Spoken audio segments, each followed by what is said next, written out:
வணக்கம். நம்ம just cook சேனலை யூடியூப்பில் சப்ஸ்கிரைப் பண்ணியோ இல்லை ஃபேஸ்புக் பேஜை லைக் பண்ணியோ நீங்கள் ஃபாலோ பண்ணிக்கலாம். இந்த வீடியோவில் கருப்பு கொண்டக்கடலை குருமா தான் எப்படி பண்ணுறதுன்னு பார்க்க போகிறோம். நான் இன்றைக்கி ஒரு மீடியம் சைஸ் வெங்காயம் எடுத்திருக்கேன். அதை மிக்சியில் போட்டு அரைச்சி தனியாக எடுத்து வச்சுருக்கேன். 2 தக்காளி நல்லா பழுத்த தக்காளியாக எடுத்துகிட்டு அதையும் மிக்சியில் போட்டு அடித்து வச்சுருக்கேன். அதே மிக்ஸி ஜாரில் 1/2 டீஸ்பூன் சோம்பு சேர்த்துக்கலாம். 1 அப்படி இல்லைன்னா 2 சில் தேங்காய். இது 7-8 முந்திரி பருப்பு, 1 டீஸ்பூன் அளவுக்கு கசகசா அரை மணி நேரம் ஊற வச்சு அதையும் இது கூட சேர்த்துடலாம். 2 டேபிள் ஸ்பூன் வேக வச்ச கொண்டக்கடலை சேர்த்துட்டு கொஞ்சமாக தண்ணி விட்டு விழுத அரைச்சி தனியாக எடுத்துக்கலாம். இப்போது குருமா எப்படி தாளிக்கிறதுன்னு பார்க்கலாம். ஒரு கடாயில் 2 டேபிள் ஸ்பூன் எண்ணெய் சூடு பண்ணிவிட்டு ஒரு சின்ன துண்டு பட்டை, ஏலக்காய், கொஞ்சமாக சோம்பு சேர்த்துருக்கேன். இது கூடவே நம்ம அரைச்சி எடுத்துருக்கிற இந்த வெங்காய விழுதையும் சேர்த்துட்டு இதோடைய பச்சை வாசனை போகிற வரைக்கும் நல்லா வதக்கிடலாம். இது நம்ம வதக்கும் போதே அதோடைய வாசனையிலே நமக்கு தெரியும் வெங்காயத்தோடைய பச்சை வாசனை போயிருக்கா என்னன்னு சொல்லி. அந்த நல்லா பச்சை வாசனை போனதும் 1 ஸ்பூன் அளவுக்கு இஞ்சி பூண்டு விழுது சேர்த்துட்டு இதையும் நல்லா வதக்கிக்கலாம். இஞ்சி பூண்டு விழுது பாத்திரத்தில் அடிப்பிடிக்க ஆரம்பிக்கும். அதனால் அடிக்கடி கொஞ்சம் கிளறி விட்டுக்கிட்டே இருங்க. இது நல்லா பச்சை வாசனை போனதும் நம்ம அரைச்சி வச்சுருக்கிற தக்காளி விழுதையும் சேர்த்துட்டு நல்லா இது கூடவே வதக்கிடலாம். இது எல்லாமே சேர்ந்து நல்லா வதங்கி வரணும். அந்த அளவுக்கு நம்ம வெயிட் பண்ணலாம். இப்போது இந்த தக்காளி, நம்ம சேர்த்த வெங்காயம், இஞ்சி பூண்டு விழுது எல்லாமே வதங்கி நல்லா சுருண்டு வந்திருக்கு. இந்த டைமில் நம்ம மசாலா பொருட்களை சேர்க்க ஆரம்பிக்கலாம். ஒரு 1/2 டீஸ்பூன் அளவுக்கு வெறும் மிளகாய்த்தூள், 2 ஸ்பூன் அளவுக்கு தனியாத்தூள் சேர்த்துருக்கேன், அதாவது கொத்தமல்லி தூள் சேர்த்துருக்கேன். கொஞ்சமாக மஞ்சள் தூள் சேர்த்துக்கலாம். இது கூடவே 1 டீஸ்பூன் அளவுக்கு கரம் மசாலா சேர்த்துட்டு ஒரு 2 நிமிஷம் நல்லா வதக்கிடுங்க.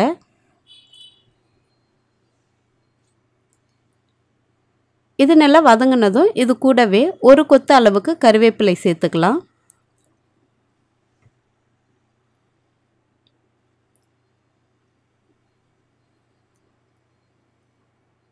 கருவேப்பிலை சேர்த்து நல்லா வதங்கினதும் ஒரு 2 டேபிள் ஸ்பூன் அளவுக்கு தயிர் சேர்த்துருக்கேன். இதோடைய அந்த வாசனை ரொம்பவே நல்லாயிருக்கும். அது ஒரு புளிப்பு சுவையை தரும். குருமாவுக்கு ரொம்பவே நல்லாயிருக்கும். இது நல்லா வதங்கினதும் நான் இன்றைக்கி குட்டி குட்டியாக கட் பண்ண உருளைக்கிழங்கு சேர்த்துருக்கேன். நீங்கள் காலிஃப்ளவர் கூட சேர்த்துக்கலாம், இல்லை வெறுமனே கொண்டக்கடலை மட்டும் கூட வச்சு பண்ணலாம். நான் கொஞ்சமாக உருளைக்கிழங்கு சேர்த்துருக்கேன், வேக வைக்காத உருளைக்கிழங்கு. இது 1 கப் அளவுக்கு கருப்பு கொண்டக்கடலை நல்லா ஒரு 6 விசில் வச்சு வேக வச்சு எடுத்திருக்கேன். நான் நைட்டே ஊற வச்சுட்டு 6 விசில் கொஞ்சமாக உப்பு சேர்த்து வேக வச்சுருந்தேன். அதை தண்ணியோடவே சேர்த்துருக்கேன். அந்த தண்ணியை வேஸ்ட் பண்ண வேண்டாம்.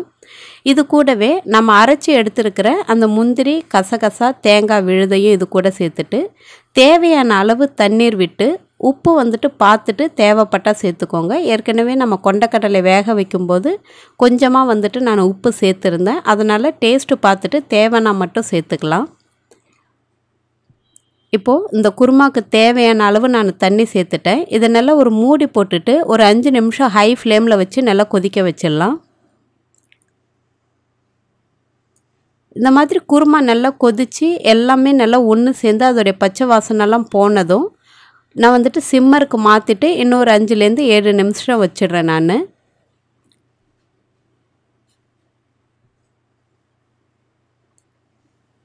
இப்போது குருமா ரொம்பவே சூப்பராக நல்லா கொதித்து வந்துருச்சு. இதுக்கு தேவையான அளவு கொத்தமல்லி, கடைசியாக கொஞ்சமாக கருவேப்பிலை சேர்த்துட்டு நல்லா கலந்து விட்டுடுங்க. இப்போ பார்க்குறதுக்கு குருமா கொஞ்சம் தண்ணியாக தெரிஞ்சாலும் ஒரு 10-15 நிமிஷம் பொறுத்து குருமா இன்னும் கொஞ்சம் திக்காக இருக்கும். நமக்கு இட்லி தோசைக்கெல்லாம் வச்சு சாப்பிட்ற அளவுக்கு அந்த பதத்துக்கு கரெக்டாக வந்துடும். இப்போது நான் ஒரு 10 நிமிஷம் பொறுத்து நான் காமிக்கிறேன். குருமா நல்லா கொஞ்சம் கெட்டியாகிட்டுருக்கு. இந்த ஸ்டேஜில் நமக்கு இட்லி தோசைலாம் வச்சு சாப்பிடும்போது ரொம்பவே நல்லாயிருக்கும்.